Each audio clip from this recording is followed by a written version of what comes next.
कल मुंबई की एक इमारत में आग लगने से हड़कंप मच गया। पौष इलाके में लगी आग ने एक बार फिर सुरक्षा इंतजामों की पोल खोल कर रख दी। करोड़ों की फ्लैट में रहने वाले लोगों को पता लगा कि उनके यहाँ आग से निपटने के सुरक्षित इंतजामात नहीं हैं। इसलिए हम आपसे पूछ रहे हैं, क्या आपकी सोसाइटी आग से सुरक्षित है?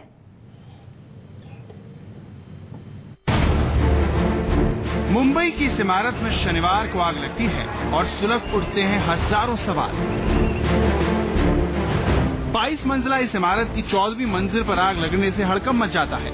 लोग जान बचाने के लिए भागने लगते हैं। कोई सीढ़ियों की तरफ दौड़ता है तो कोई लिफ्ट में चढ़ जाता है। यह हादसा एक बार फिर ऊंची ऊंची इमारतों को कटघरे में खड़ा कर देता है। सवाल उठता है कि आखिर कितनी सुरक्षित हैं मुंबई की ये इमारतें। फायर ब्रिगेड की माने तो मुंबई की इस इमारत में कई बातें ऐसी थी जिसने उनके काम में खलल डाली, यानी कहीं न कहीं कमी जरूर थी। तो इनका जो बिल्डिंग है वो बिल्डिंग में मैंने पहले से ही बताया कि इनका राइडर सिस्टम चल रहा था, पर उनका डक्ट है वो तो मैंने क्लियर कट बताया आज के ऑब्जर्वेशन में कि डक्ट ओपन था, वो जो नहीं होना चाहिए था। ये कहानी मुंबई की नहीं, दिल्ली एनसीआर की भी है, जो तेजी से कंक्रीट का जंगल बनता जा रहा है। जहां देखिए वहां आपको आसमान चूमती इमारतें दिख जाएंगी, जिसमें हजारों लोग अपनी जान जोखिम में डालकर रह रहे हैं। हम ऐसा इसलिए कह रहे हैं क्योंकि कोई नहीं जानता कि ऐसी इमारतों में आग से सुरक्षा के उपाय हैं भी या नहीं।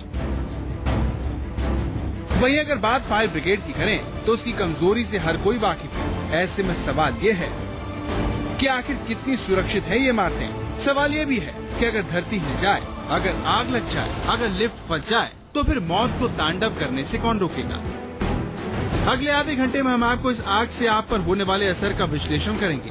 आपको बताएंगे कि मुंबई की इस आग में हम सबके लिए क्या सबक है और हमारी सरकारी एजेंसियां कितनी तैयार हैं। Bureau report, news 24। मुंबई की आग जल्दी बुझ सकती थी, लेकिन लोगों की लापरवाही की वजह से ऐसा नहीं हो सका। दरअसल जहां आग लगी वहां की सड़क कम चौड़ी थी। रही सही कसर लोगों ने गाड़ियां खड़ी करके पूरी कर दी। नतीजा ये हुआ कि फायर ब्रिगेड की गाड़ियों को मौके पर पहुंचने में काफी मशक्कत करनी पड़ी।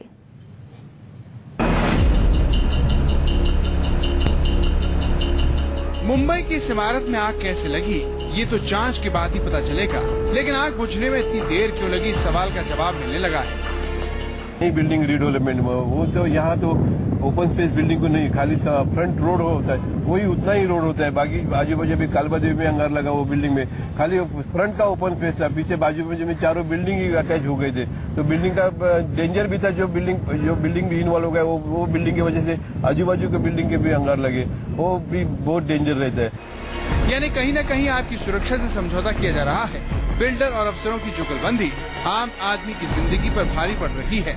मुंबई के चांदीवली इलाके की इस बिल्डिंग में लगी आग इसी ओर इशारा करती है। सबसे पहले आपको बताते हैं कि आखिर इस बिल्डिंग में ऐसी क्या खामियां थी जिसके चलते फायर ब्रिगेड को आग बुझाने में दिक्कतें आई। दोपहर 3:32 पर फायर कंट्रोल से मदद मांगी गई, जिसके बाद 20 मिनट में फायर ब्रिगेड की गाड़ी मौके पर पहुंच गई। लेकिन इमारत तक पहुंचने में फायर ब्रिगेड की गाड़ी को काफी मशक्कत करनी पड़ी। दरअसल इमारत के बाहर सड़क काफी सकरी थी, वहीं इसकी दोनों ओर गाड़ियां खड़ी हुई थी। ये दिक्कत यही बिल्डिंग में नहीं, हर बिल्डिंग में हमको होती है, हर बिल्डिंग में, जिसकी वजह से हमारा जो रिस्पांस टाइम है वो बिल्कुल टूट जाता है। जो रिस्पांस टाइम जो है, सिर्फ हमारे फायर स्टेशन से निकल के जो ट्रैफिक है वो ट्रैफिक तो रहना ही है। उसके बाद जब हम लोग प्रीमाइसेस में आते हैं और प्रीमाइसेस के आजू बाजू में लोग जो इतने गर्दी कर देते हैं, अपनी गाड़ियां पार्क कर देते हैं, उसकी वजह से हमारे को जो टाइम है, वो जो टाइम जो टिकना चाहिए रिस्पांस टाइम का, वो टाइम नहीं होता है। बिल्डिंग के इलेक्ट्रिक डक्ट खुले थे जिससे स्पार्क हो रहा था। वहीं बिल्डिंग में वेट राइजर सिस्टम तो था, लेकिन स्प्रिंकल नहीं थे, जिसकी वजह से आग बुझाने में वक्त लगा। ये देखने में आया कि इनका जो डक्ट है, इलेक्ट्रिसिटी का डक्ट, वो पूरा ग्राउंड फ्लोर से ऊपर तक बिल्कुल ओपन था, जिसकी वजह से पूरा फायर का जो हीट है और स्मोक है ऊपर लॉबी में चला गया, और उसकी वजह से ज्यादा बहुत काफी हमारे को भी मशक्कत हुई है और लोगों को भी जो रेस्क्यू हुए उनको भी मशक्कत हुई है। अब आपको बताते हैं कि अगर आप बहुमंजिल इमारत में रह रहे हैं तो आपको अपनी सुरक्षा में क्या क्या कदम उठाने चाहिए। 2008 के बाद बनी 45 मीटर ऊंची इमारत में वेट राइजर्स के साथ साथ स्प्रिंकलर्स भी होने चाहिए। इमारत तक पहुंचने के लिए रास्ता खाली होना चाहिए और सड़क चौड़ी होनी चाहिए, जिसमें फायर ब्रिगेड की गाड़ियां आराम से जा सकें और मुड़ सकें। हर 6 महीने में फायर ऑडिट करवाया जाना चाहिए। बिल्डिंग बनने के बाद फायर सेफ्टी सर्टिफिकेट बिल्डर को लेना जरूरी है। बिल्डिंग के कुछ फ्लोर को छोड़कर रेफ्यूज होम होना चाहिए, जिसका इस्तेमाल आपातकाल के हालात में हो सके। फायर अलार्म भी होने चाहिए और थोड़े थोड़े दिनों में फायर ड्रिल भी करवानी चाहिए। जाहिर है, इन नियमों की अनदेखी के चलते ही मुंबई में बड़े हादसे हो रहे हैं। ना तो इस ओर बिल्डर ध्यान दे रहे हैं और न ही अफसर। आज मुंबई में जगह कम होने से नाते वो ओपन स्पेसेस कहाँ रिडेवलपमेंट, जो मुंबई साउथ बॉम्बे में स्पेशली जो नई बिल्डिंग रिडेवलपमेंट वो तो यहाँ तो ओपन स्पेस बिल्डिंग को नहीं, खाली फ्रंट रोड होता है, वही उतना ही रोड होता है। बाकी बाजू बाजू भी कालबा देवी में अंगार लगा वो बिल्डिंग में, खाली फ्रंट का ओपन स्पेस था। पीछे बाजू बाजू में चारों बिल्डिंग ही अटैच हो गए थे, तो बिल्डिंग का डेंजर भी था। जो बिल्डिंग भी इन्वॉल्व हो गया वो बिल्डिंग की वजह से आजू बाजू के बिल्डिंग के भी अंगार लगे, वो भी बहुत डेंजर रहता है। मतलब पालन नहीं हो रहा है कहीं ना कहीं। नहीं, पालन तो हो नहीं रहा है। इसके लिए सेफ्टी मेजर्स लेना जरूरत है वैसे बिल्डिंग में भी। तो ये थे सावंत साहब, इनका ये कहना है कि जो भी सेफ्टी नॉर्म जरूरी होती हैं, जो बिल्डिंग बनने से पहले उनका पालन नहीं होता, और बिल्डिंग बनने के बाद बिल्डिंग के अंदर भी जो फायर जो नॉर्म्स होते हैं उनका भी पालन मुंबई में खास तौर पर नहीं हो रहा है। कैमरामैन विजय चौधरी के साथ मैं विनोद जगदाले, न्यूज 24 मुंबई। मुंबई ही नहीं, एनसीआर में भी सुरक्षा से खुलेआम खिलवाड़ हो रहा है। बिल्डर ऊंची ऊंची इमारतें बना रहे हैं और सुरक्षा एजेंसियां धड़ल्ले से एनओसी बांट रही है। आपको जानकर हैरानी होगी कि नोएडा में 9वीं मंजिल से ऊपर की इमारतों में आग बुझाने के पुख्ता इंतजामात नहीं हैं। ये तस्वीरें पिछले साल जुलाई की हैं। गाजियाबाद का इंदिरापुरम इलाका, जहां एक नामी बिल्डर की ऊंची इमारत में आग लगती है। आग बिल्डिंग के बेसमेंट में लगती है और धीरे धीरे पूरी बिल्डिंग को घेर लेती है। इस आग को बुझाने में गाजियाबाद ही नहीं, नोएडा साहिबाबाद के दमकल विभाग ने पूरा दम लगा दिया। बावजूद इसके आग बुझाने में 6 घंटे लग गए।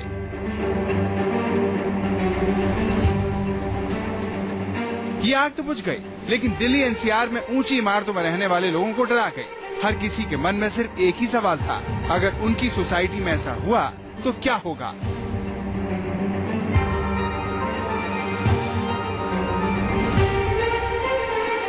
अगर बात नोएडा की करें तो आपको जानकर हैरानी होगी कि फायर ब्रिगेड के पास 9 मंजिल से ऊंची इमारत में आग बुझाने का कोई इंतजाम नहीं है।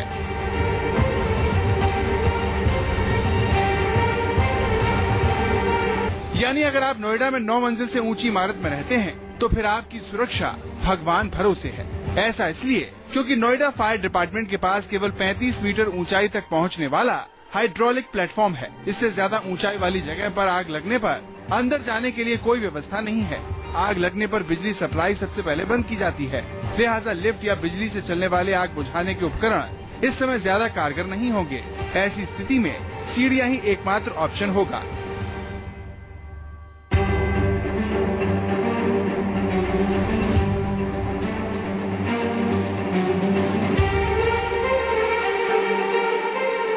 यानी अगर कोई 20वीं मंजिल पर रहता है तो उस तक पहुंचने के लिए दमकल कर्मियों को सीढ़ियों के भरोसे ही रहना होगा।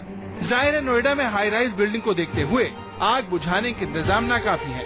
इसी वजह से यूपी फायर ब्रिगेड हेडक्वार्टर की तरफ से 72 मीटर ऊंचे प्लेटफॉर्म की डिमांड की गई थी, लेकिन यूपी में इसकी रजिस्ट्रेशन फैसिलिटी नहीं होने और टेक्निकल स्टाफ की कमी बताकर अथॉरिटी ने 40 से 32 मीटर ऊंचाई वाले हाइड्रोलिक प्लेटफॉर्म की मंजूरी दी।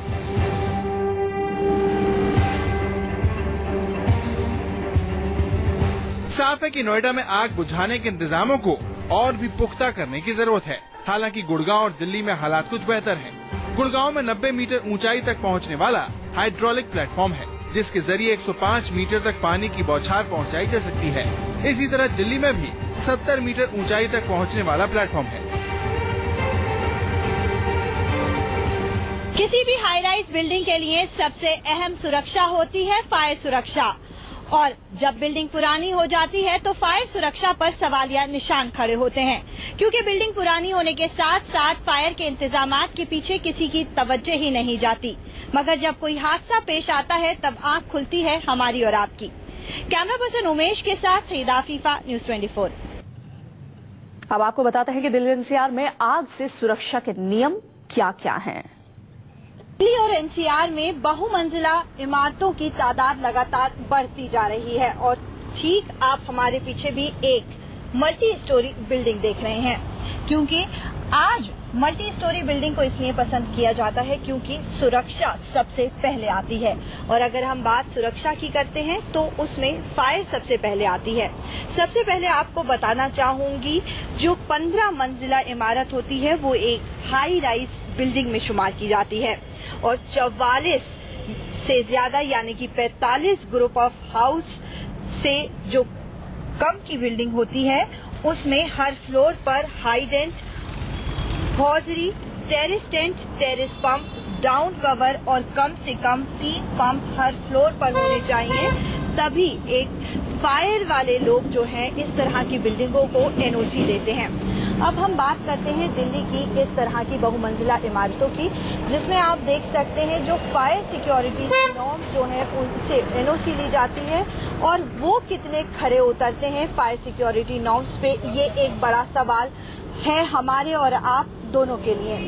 क्या हमें सबसे पहले जो देखना चाहिए वो ये देखना चाहिए कि किसी हाई राइज बिल्डिंग के हर फ्लोर पर जो फायर सिक्योरिटी नॉर्म्स को वो खरी उतरती है या नहीं, हॉरिजॉन है या नहीं, टेरेस टेंट है या नहीं, टेरेस पंप है या नहीं, डाउन कवर है या नहीं, पंप है या नहीं।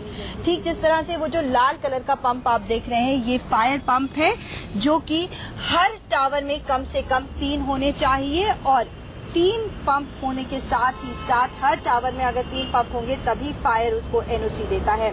तो ये चीज हमें और आपको दोनों को देख लेनी चाहिए, तभी हम और आप सुरक्षित रह सकते हैं।